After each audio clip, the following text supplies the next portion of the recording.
राम मंदिर उड़ाने की धमकी, जैश ए मोहम्मद का धमकी भरा ऑडियो। अयोध्या में मच गया हड़कंप, बाबा ने बुला ली ब्लैक कैट कमांडो। नमस्कार, कैपिटल टीवी की स्पेशल स्टोरी देख रहे हैं आप और मैं हूं आपके साथ रोहित कुमार।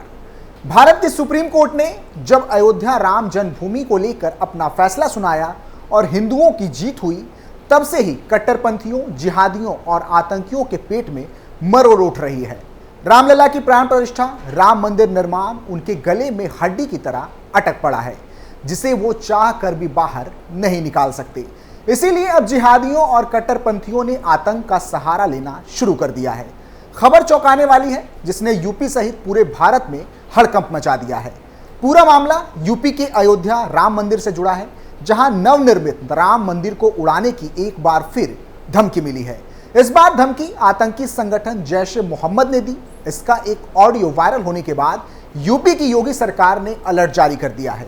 रामनगरी में तैनात सुरक्षा बलों को सतर्क कर दिया गया है। अलर्ट के बाद अयोध्या में रामकोट के सभी बैरियरों पर सघन चेकिंग अभियान के साथ जांच शुरू कर दी गई है।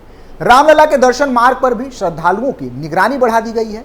धमकी वाले ऑडियो में आमिर नामक जैश ए मोहम्मद के आतंकी को साफ तौर पर सुना जा सकता है, जिसमें वो कह रहा है कि हमारी मस्जिद को हटाकर मंदिर बनाया गया, अब इसे बम से उड़ा दिया जाएगा।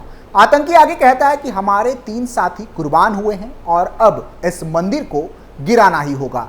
अलर्ट के साथ ही सुरक्षा एजेंसियां ऑडियो की जांच कर रही है। राज्य सरकार की तरफ से निर्देश के बाद केंद्र और प्रदेश सरकार की सभी एजेंसियां हाई अलर्ट पर हैं। अयोध्या के राम मंदिर पर हमले की धमकी इससे पहले भी 2-3 बार मिल चुकी है।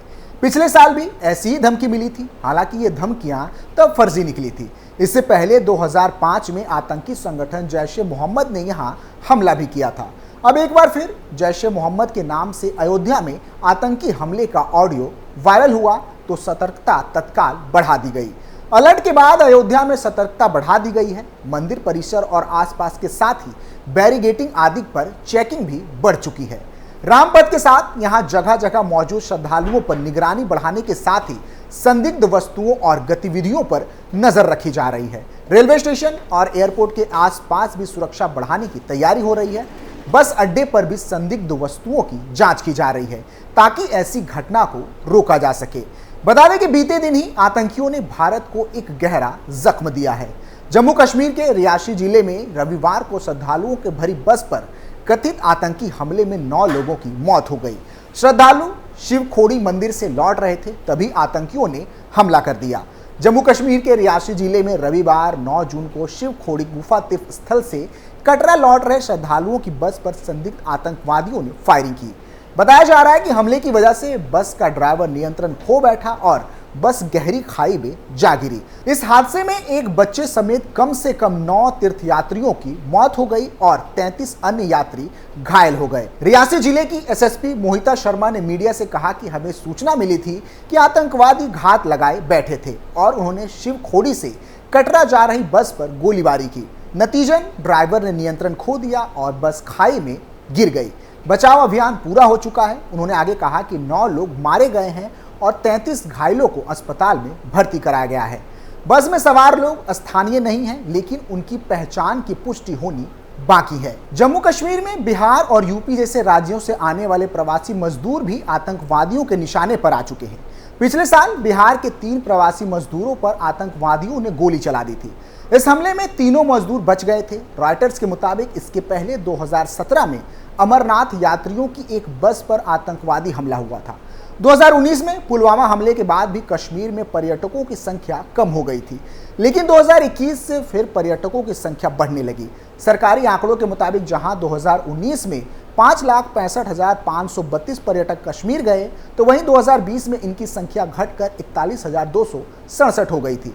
लेकिन 2021 में संख्या फिर से बढ़ी और 6,65,777 हो गई। 2022 में 26,73,442 और 2023 में 27,10,497 पर्यटक कश्मीर गए। इसलिए पर्यटकों की सुरक्षा भी उतना ही महत्वपूर्ण हो जाता है। अब इसी के तर्ज पर समझने की कोशिश करें तो राम मंदिर निर्माण शुरू होने के बाद से ही अयोध्या में राम भक्तों का तांता लगा हुआ है और जिस प्रकार से आए दिन लगातार आतंकियों ने मंदिर उड़ाने की धमकी दी है, उससे साफ है कि आतंकियों की मंशा कुछ ठीक नहीं और पहले भी पुरानी घटनाएं इसकी पुष्टि करती है। इसलिए बढ़ती भीड़ को देखते हुए केंद्र सरकार ने एक बड़ा फैसला लिया है। उत्तर प्रदेश के अयोध्या में नेशनल सिक्योरिटी गार्ड यानी कि एनएसजी का हब बनाया जाएगा। कश्मीर में पिछले 3 दिनों में 3 आतंकी हमलों के बाद से देश भर में संवेदनशील इलाकों की सुरक्षा पर जोर दिया जा रहा है। अयोध्या इस क्रम में सबसे अधिक चर्चा में आ गया है। अयोध्या में राम जन्मभूमि पर मंदिर निर्माण के बाद से लगातार यहां की सुरक्षा पर सवाल उठते रहे हैं। राम मंदिर की सुरक्षा को पुख्ता किया गया है।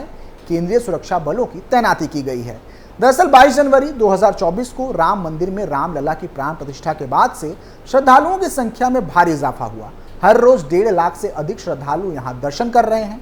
ऐसे में यहां की सुरक्षा व्यवस्था को पुख्ता बनाए जाने पर जोर दिया जा रहा है। केंद्र सरकार की ओर से अयोध्या में एनएसजी का हब बनाने की योजना तैयार की गई है। सूत्रों के अनुसार एनएसजी हब में ब्लैक कैट कमांडो की तैनाती की जाएगी। केंद्र सरकार की ओर से फैसला लिया गया है कि अयोध्या में एनएसजी कमांडो की तैनाती की जाएगी। गृह मंत्रालय के सूत्रों के अनुसार अयोध्या में राम भक्तों की सुरक्षा के लिए एनएसजी कमांडो की तैनाती की जाएगी। आतंकी हमलों जैसी स्थिति से निपटने के लिए विशेष रूप से इस योजना पर काम किया जा रहा है। जल्द ही इसे जमीन पर उतारने की तैयारी की जा रही है। गृह मंत्रालय के सूत्रों के हवाले से आई मीडिया रिपोर्ट के अनुसार अयोध्या में एनएसजी का इंटीग्रेटेड हब बनाया जाएगा। आतंकी खतरों से निपटने के लिए केंद्र सरकार ने यह योजना बनाई है। राम मंदिर और राम भक्तों की सुरक्षा के लिए अयोध्या में ब्लैक कैट कमांडो की तैनाती की बात भी कही जा रही है। एनएसजी को आतंक विरोधी और अपहरण विरोधी अभियानों का नेतृत्व एनएसजी को सौंपा जाएगा। वह किसी भी ऑपरेशन को अंजाम देंगे। जानकारी के अनुसार राम मंदिर पर खतरा हमेशा से रहा। राम मंदिर की प्राण प्रतिष्ठा के दौरान भी खतरे को लेकर कई हाई अलर्ट आए। दावा किया जा रहा था कि आतंकी राम मंदिर को निशाना बना सकते हैं। इसको देखते हुए केंद्र सरकार ने इस बात पर सैद्धांतिक मंजूरी दे दी कि अयोध्या में अब एनएसजी का अलग से हब बनेगा। यह इंटीग्रेटेड हब होगा जहां तमाम ब्लैक कैट कमांडो तैनात होंगे। किसी प्रकार का आतंकी खतरा होने की स्थिति में दिल्ली से एनएसजी कमांडो को भेजने की जगह वहां तैनात होने वाले ब्लैक कैट कमांडो को ही निपटने के लिए भेजा जाएगा। केंद्र सरकार की ओर से इस संबंध में कई योजनाएं तैयार की गई हैं। राज्य सरकार को भी इस संबंध में जानकारी दी गई है। हब के लिए जमीन के आवंटन की तैयारी पूरी कर ली गई है। केंद्र सरकार ने एनएसजी की एक पूरी टीम लगाने की योजना बनाई है। अयोध्या की सुरक्षा अभी पीएससी से अलग कर एसएसएफ को दिया गया है। इन कमांडो को एनएसजी की ओर से ट्रेनिंग दी जाएगी। स्पेशल फोर्स के 200 कमांडो अयोध्या में अभी भी सुरक्षा दे रहे हैं। ऐसे में साफ है कि भारतीय जवान की मौजूदगी में कोई भी परिंदा अयोध्या में पर नहीं मार पाएगा। ऐसे में आतंकियों की बात तो बहुत दूर है। फिलहाल के लिए इतना ही। आप देखते रहिए कैपिटल टीवी उत्तर प्रदेश। नमस्कार।